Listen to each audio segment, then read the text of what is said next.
বন্ধুরা আসসালামু আলাইকুম। আমি ফিরোজ উইয়ার থ্রি স্টার এবং ব্লগ ট্রাভেলস এর পক্ষ থেকে শুভেচ্ছা স্বাগতম। এই মুহূর্তে দাঁড়িয়ে রয়েছি ঠিক নলবগে। আজকে অন্যতম একটি ব্যতিক্রম ঘটনা নিয়ে কথা বলবো। ঠিক আমার পিছনে যে তারটা আপনি দেখতে পাচ্ছেন, এই তারটার বয়স খুব সম্ভবত 5 থেকে 6 মাস। কেননা 6 মাস আগে আমি এখানে সিসি ক্যামেরা কাজ করেছিলাম।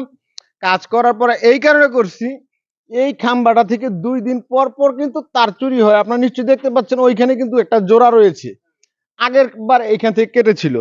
এখন প্রশ্ন হচ্ছে, আমি এই যে এইখানে যে ক্যামেরা লাগাইলাম, ক্যামেরা লাগানোর পরেও কিন্তু আবার তারটা চুরি করেছে। তে এমন কোন লোক হইতে পারে, কার এত বড় বুকের পাটা, সেই জিনিসটাই আমরা দেখবো। যদিও আমাদের ক্যামেরা রানিং ছিল, চোরের ফুটেজ আমরা দিতে পারবো। শুধু এইটাই নয়, আমি যে এত কাজ করি, সিসি ক্যামেরা বা ব্লগ ট্রাভেলস সবই করি, আমার বাসা থেকে গতকালকে নিয়ে গেছে। যদিও আমি চোর শনাক্ত করতে পেরেছি, যথেষ্ট ফুটেজ আমার কাছে রয়েছে। আসলে আপনারা সবাই সতর্ক থাকবেন, ধরতে হবে। আসুন আপনারা আরো কিছু দেখাই।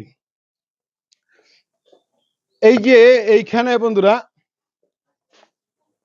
এইখান থেকে তারটা কাটা হয়েছে, আর ঠিক এই দড়িটা দিয়ে তাদের এই শাটারকে বেঁধে ফেলা হয়েছে, যাতে করে তারা ভিতর থেকে না আসতে পারে। কত বড় সাহস! এই যে একটা কুচক্রী মহল, একটি দুষ্কৃতী দল প্রতিনিয়ত মানুষকে কষ্ট দিতেছে। আমাদের এখনই সবার সোচ্চার হওয়া উচিত।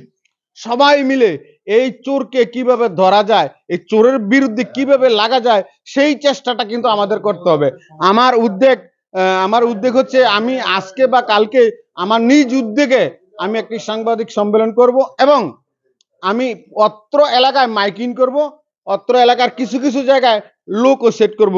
এরকম হচ্ছে আমাদের আইডিয়া। ধন্যবাদ, ভালো থাকবেন। আসসালামু আলাইকুম।